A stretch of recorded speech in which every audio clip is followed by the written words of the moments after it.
Assalamualaikum warahmatullahi wabarakatuh. Perkenalkan, nama saya Nadia Pratiwi, stambu G70120-016 dari kelas C mata kuliah Kimia Medisinal. Nah, kesempatan kali ini izinkan saya untuk menjelaskan tentang biotransformasi, farmakokinetik, dan farmakodinamik dari obat parasetamol. Pertama yaitu biotransformasi dari obat parasetamol. Siapa sih yang tidak tahu obat parasetamol? Dari orang tua, anak-anak maupun remaja pasti tahu obat parasetamol. Kalau kita panas atau kita mengalami nyeri pada tubuh kita, pasti kita minum obat parasetamol. Nah, ternyata obat parasetamol itu mempunyai nama lain, yaitu acetaminophen, yaitu merupakan asam organik lemah yang larut dalam lemak sedang dengan nilai pKa 9,5 dan sebagian besar tidak terionisasi pada kisaran fisiologis pH. Stabil pada pH lebih dari 6 dan tidak stabil pada pH asam atau kondisi alkalin. Kelarutan lemaknya memungkinkan menembus membran sel dengan cepat dan juga dengan mudah melintasi penghalang darah otak. Parasetamol cepat diserap oleh difusi pasif di usus kecil. Parasetamol atau biasa juga disebut sebagai N-asetil 4-aminofenol mempunyai rumus struktur yaitu C8H9 dan NO2 dengan berat molekul 151,16. Parasetamol ini memiliki gugus fungsi yaitu ada fenol, analin, keton, dan cincin aromatik. Di mana ketika cincin aromatik itu berikatan dengan gugus OH akan berubah menjadi fenol. Nah, gugus OH yang tersubstitusi parah pada parasetamol akan menjadikan kelarutannya dalam air menjadi lebih tinggi. Hal ini diperlukan agar ketika obat ini ditelan, maka obat ini akan segera larut dalam air sehingga mempercepat metabolismenya. Adanya gugus OH ini di mana pasangan elektron bebas di atom O ikut terdelokalisasi pada senyawa aromatiknya, menyebabkan parasetamol bersifat asam lemah, di mana jika senyawa ini berada pada lambung yang bersifat asam akan terdapat dalam bentuk tidak terionisasi yang mudah larut dalam lemak sehingga mudah menembus membran lambung sehingga ketika mencapai lambung langsung terserap menuju pembuluh darah dan menuju ke pusat nyeri. Selanjutnya yaitu hubungan struktur dan aktivitas obat parasetamol. Yang pertama yaitu adanya gugus OH tersubstitusi. Gugus OH yang tersubstitusi ini meningkatkan kelarutan dalam air sehingga mudah dimetabolisme oleh tubuh. Nah, yang kedua yaitu adanya cincin benzen yang bersifat lipofilik sehingga membantu penetrasi di dalam membran biologis substituen pada benzen, meningkatkan sifat lipofilik dan afinitas pada reseptor. Nah, yang ketiga yaitu adanya keton. Keton memiliki efek analgesik jika gugus karbonil ini diganti dengan gugus metilen CH2. Aktivitas analgesiknya itu akan hilang. Yang keempat yaitu adanya anilin. Anilin yaitu memiliki efek antipiretik. Substitusi pada gugus amino mengurangi sifat kebebasan, mengurangi aktivitas dan toksisitasnya. Asetilasi gugus anilin dari parasetamol atau acetaminophen dapat mengurangi toksisitasnya.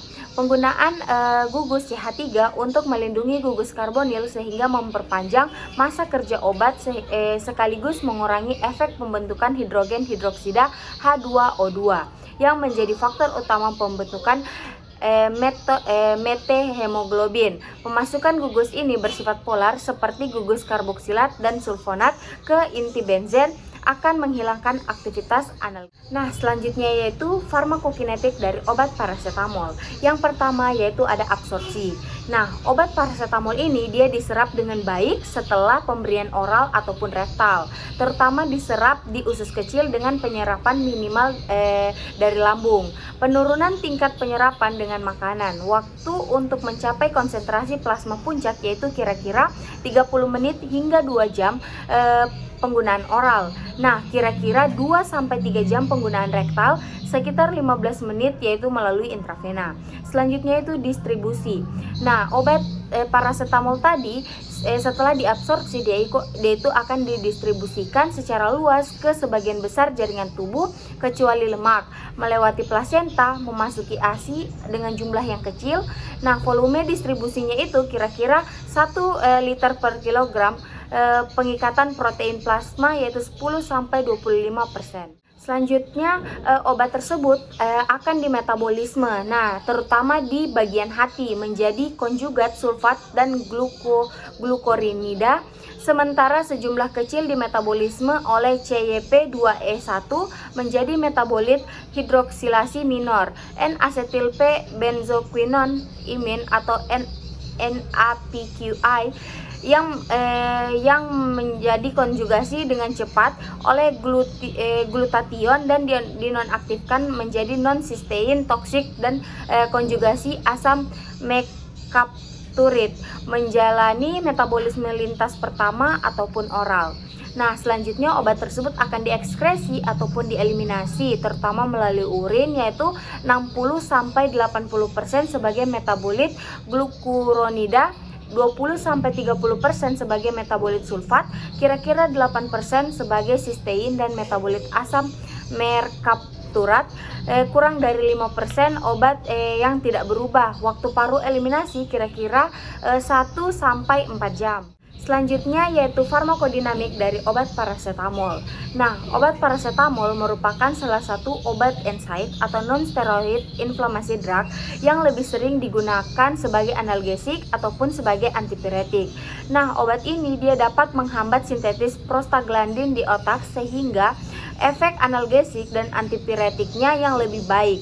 Nah, penghambatan sintesis prostaglandin oleh paracetamol terjadi penghambatan proses perubahan asam arakidonat oleh enzim siklooksigenase.